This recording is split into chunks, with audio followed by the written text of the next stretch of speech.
Новый год Сагалган буряты празднуют в феврале. В день зимнего солнцестояния 21 декабря у них начинается астрологический, как они говорят, природный Новый год. Буряты проводят обряд поклонения солнцу, огню и предкам. Вначале всегда разводят костер. Это стихиали, это природа, это земля, дарующая нам жизнь, да, это вода, это огонь, это воздух, да, которым мы дышим. Это все считается стихиали, и вот мы, соответственно, в этот день благодарим все стихиали. Делаем такой обряд поклонения солнцу, огню и предкам, да, то есть мы их уважаем, почитаем, благодарим, что благодаря им мы когда-то вот появились. Обряд проводят в священном месте Серге. 13 коновязей бурят установили в этнографическом комплексе в Алькеевском районе.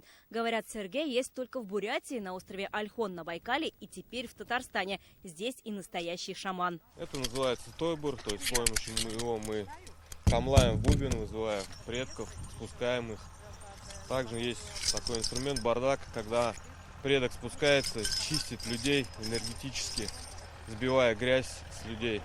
Буряты считают это время обновления и возрождения, поэтому принято избавляться от всего ненужного, выбрасывать старые вещи и настраиваться на все новое и хорошее. Огонь задабривают маслом, чтобы очаг не потух и принес в каждый дом богатство и здоровье.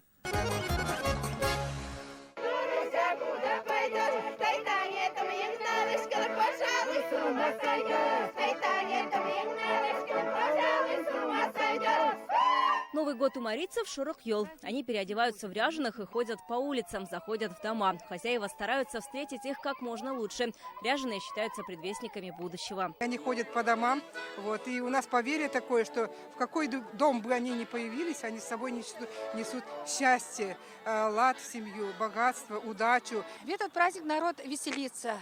Он оставляет все свои неприятности, невзгоды и на будущий год надеется на лучшее.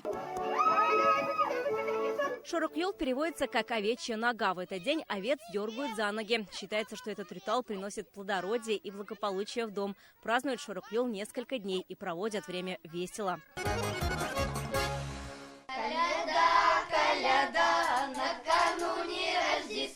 В селе Никольское Лаишевского района уже вовсю готовятся к калядованию. Колядки – славянские обрядовые песни, которые принято петь в период святок от Рождества до Крещения. В этот день наряжаются, переодеваются в костюмы животных. Символ козы – это символ плодородия, символ изобилия и благополучия.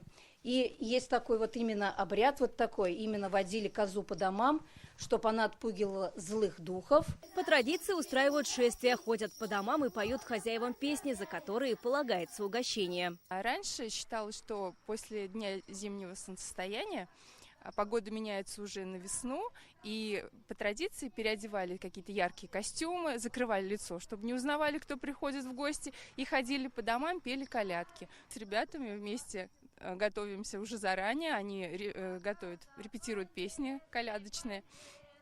И также потом ходим по домам. Праздник волшебный, поэтому раньше на святки гадали. Чаще всего это были девушки, поэтому все хотели узнать, каким будет жених. Из дровницы вытаскивали полено и смотрели. Если оно гладкое, то и жених будет красивым. Молодые девушки через ворота валенок бросали. В какую сторону носок валенка смотрит, оттуда и жених будет. Девчонки собирались с компаниями, группами вместе, чтобы где-то быть в каком-то доме или в клубе. Вот раньше как-то мы собирались, вот молодыми были. И гадали. Гадали в полумраке, чтобы было это как бы таинственно. Сейчас это, конечно, уже шутки. Мы колядки вам пропели, пирогов у вас поели. С Новым годом, с Рождеством, счастье, радость, каждый дом.